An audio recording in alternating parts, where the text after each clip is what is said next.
lot of the white people in my class did not like this book because it wasn't relatable.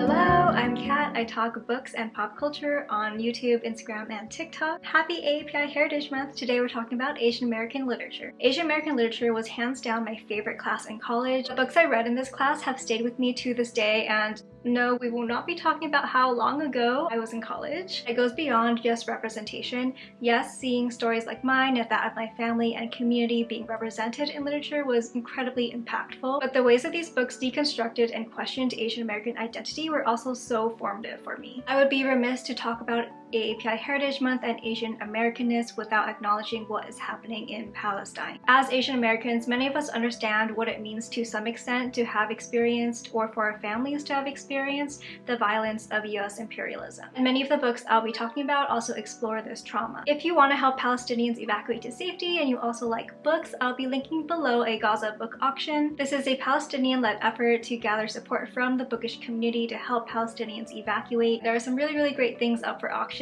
and your donations will make a huge impact. With all that being said, let's get into the books.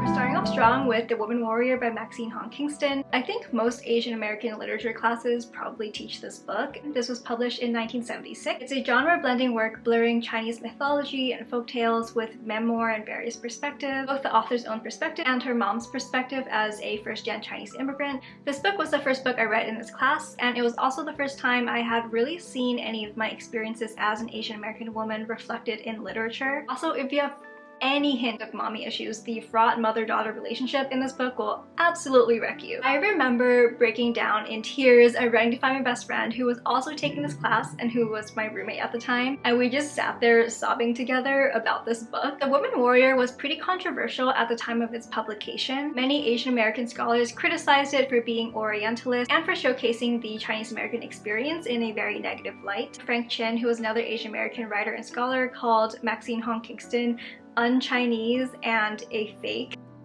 So Kingston wrote a rebuttal and she said, "Why must I represent anyone but myself?" I find this controversy really interesting looking back on it now, because there is so much more Asian American literature now than then.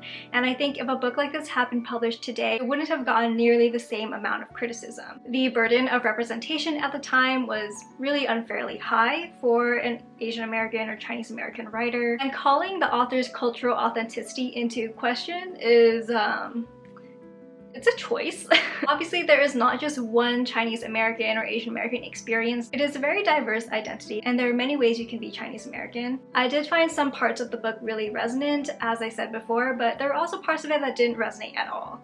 All that being said, this wasn't one of my favorite books of all time, but it remains one of the most impactful for me because of what it represented for me at the time when I read it. The next book on our syllabus is Obasan. This is a book written by a Japanese-Canadian author and published in 1981. Even though this author is Japanese-Canadian and it's about the Japanese-Canadian experience, it is taught in many Asian American literature classes because the experience of Japanese internment in Canada is really relevant to what happened in the US as well. This novel tells the story of a Japanese-Canadian family's persecution and internment during World War II through two interwoven timelines, one in the past and one in the present. In the present-day storyline, a 36-year-old schoolteacher must care for her widowed aunt, whom she calls Obasan, which is Japanese for aunt. She begins to look into her memories and the past, putting together the pieces of her family's experiences through internment and her mother's suffering during the atomic bomb in Nagasaki. The past storyline is from the main character's point of view as a child, so we see all the horrors and the state violence of internment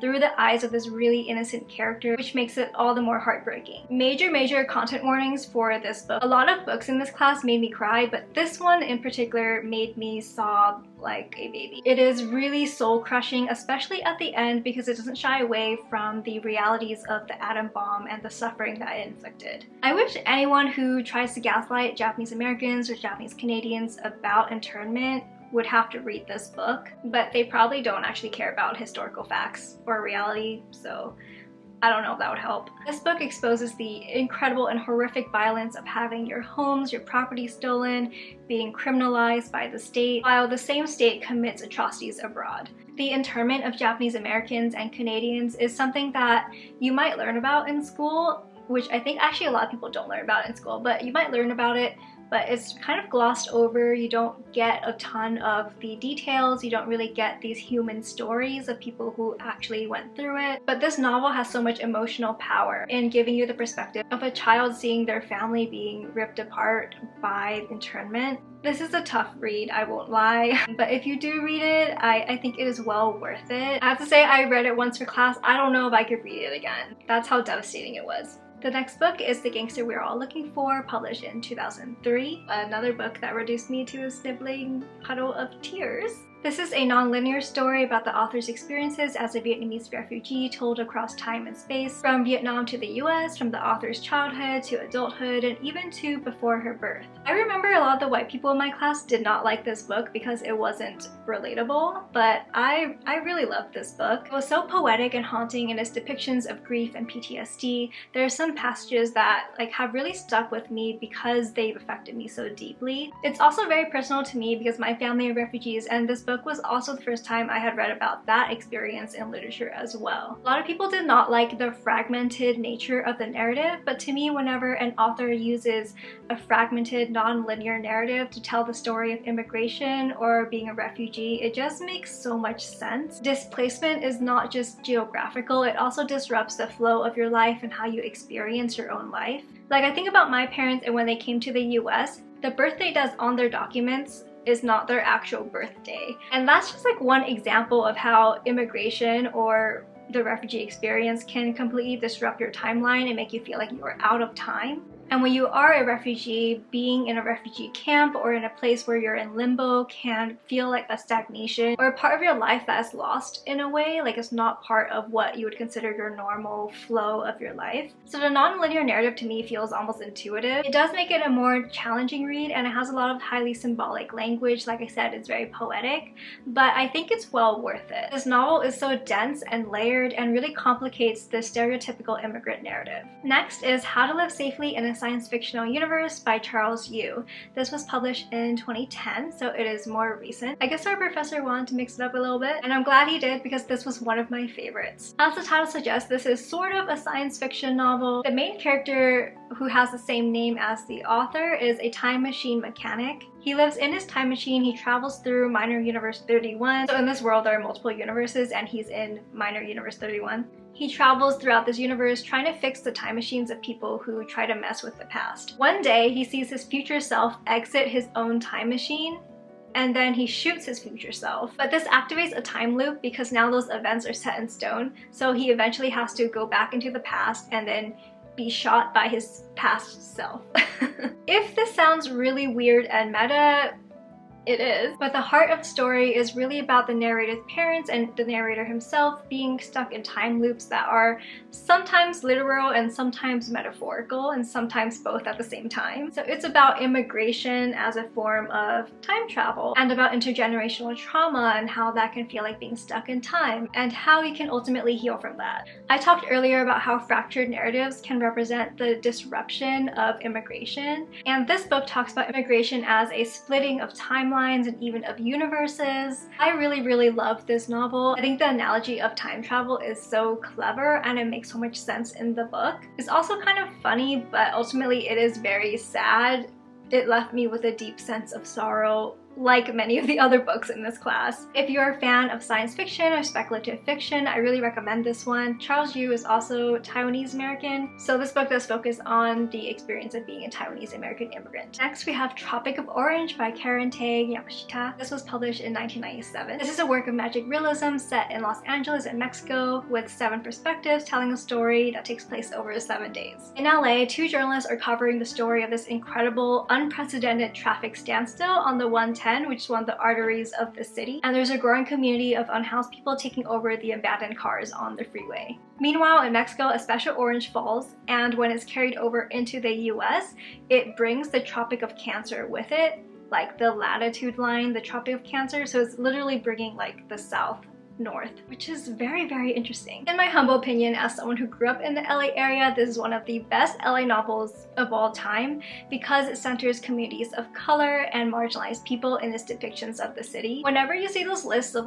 quintessential LA novels, most of the experiences in those books, they're about a very narrow experience of the city, a quite narrow experience of the city, if you know what I mean. But in the LA storyline, there's perspectives from Japanese American characters, there's a Latino main character, a Black main character, and they are all telling their own stories and their own voices. There's also that really interesting subplot about the unhoused community, and I feel like that's a part of LA that no one really wants to talk about. But we do have a very significant unhoused population, and I think this book does a really good job of exploring that and exploring the violence that these communities face. And of course, there is the commentary on border politics. Another thing that you can't really separate from LA is our proximity to the border and how much influence we have. And I think this book does a really good job of showing the connections and critiquing borders in general. I found this quote about the book that I really liked. An Asian American literary scholar, Ruth Sue, said the novel decenters the dominant Anglo-Euro-American narratives about Los Angeles, the ones that empower and maintain the dominant image of white and Western superiority. The novel does so by appropriating and redeploying the hegemonic tropes of cartography and geography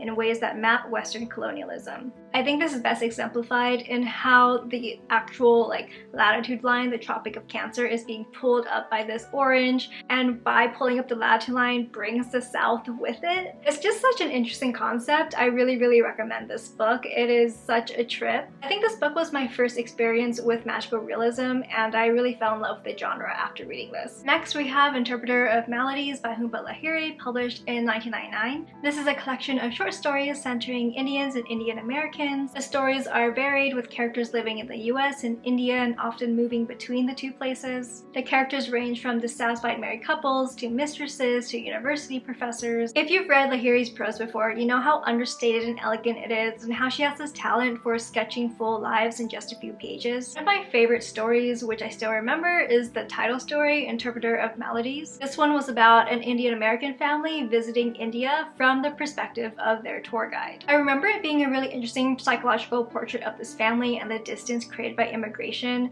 where you become this tourist in what is supposed to be the motherland. Many of the diasporic characters in this collection struggle with this sense of incongruous identity. They have trouble reconciling these seemingly disparate parts of themselves, which is, you know, relatable. Last but not least, we have Native Speaker by Chung Rae Lee. Published in 1995, Native Speaker is about a Korean American spy who is sent to infiltrate the campaign of a Korean American politician running for mayor of New York City. Through the analogy of spying, it explores this concept of double consciousness, this idea that a member of an oppressed group has a dual self-perception. Always measuring yourself up against the standards of a racist society and seeing yourself through those eyes. The main character knows that his actions will inevitably cause the downfall of this Korean American politician, and because of his double consciousness, he knows it's not just about this one politician, but what he represents for all Korean Americans and Asian Americans. It's a commentary on assimilation and how members of a diasporic group can feel alienated from both the culture of their